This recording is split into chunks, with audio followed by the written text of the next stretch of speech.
नमस्कार। इस कहानी का शीर्षक है संगति का असर।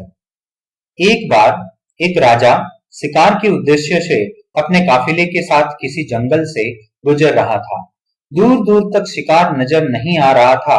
वे धीरे धीरे घनघोर जंगल में प्रवेश करते गए। अभी कुछ ही दूर गए थे कि उन्हें कुछ डाकुओं के छिपने की जगह दिखाई दी। जैसे ही वे उसके पास पहुंचे कि पास के पेड़ पर बैठा तोता बोल पड़ा, पकड़ो पकड़ो, एक राजा आ रहा है, इसके पास बहुत सारा सामान है, लूटो लूटो, जल्दी आओ जल्दी आओ। तोते की आवाज सुनकर सभी डाकू राजा की ओर दौड़ पड़े। डाकुओं ने अपनी ओर आते डाकुओं को अपनी ओर आते देखकर राजा और उसके सैनिक दौड़ कर भाग खड़े हुए। भागते भागते कोसों दूर निकल गए। सामने एक बड़ा सा पेड़ दिखाई दिया।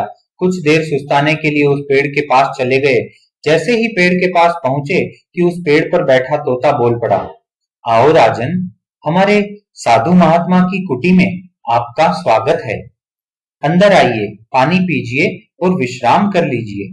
तोते की इस बात को सुनकर राजा हैरत में पड़ गया और सोचने लगा कि एक ही जाति के दो प्राणियों का व्यवहार इतना अलग अलग कैसे हो सकता है।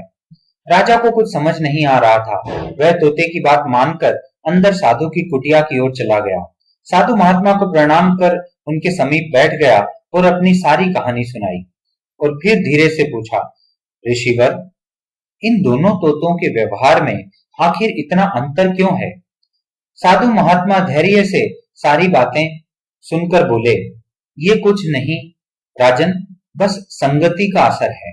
डाकुओं के साथ रहकर तोता भी डाकुओं की तरह व्यवहार करने लगा है और उनकी ही भाषा बोलने लगा है। अर्थात जो जिस वातावरण में रहता है वह वैसा ही बन जाता है। कहने का तात्पर्य यह है कि मूर्ख भी विद्वानों के साथ रहकर विद्वान बन जाता है और अगर विद्वान भी मूर्खों के संगत में रहता है तो उसके अंदर भी मूर्खता आ जाती है। इसलिए हमें संगति सोच समझकर करनी चाहिए।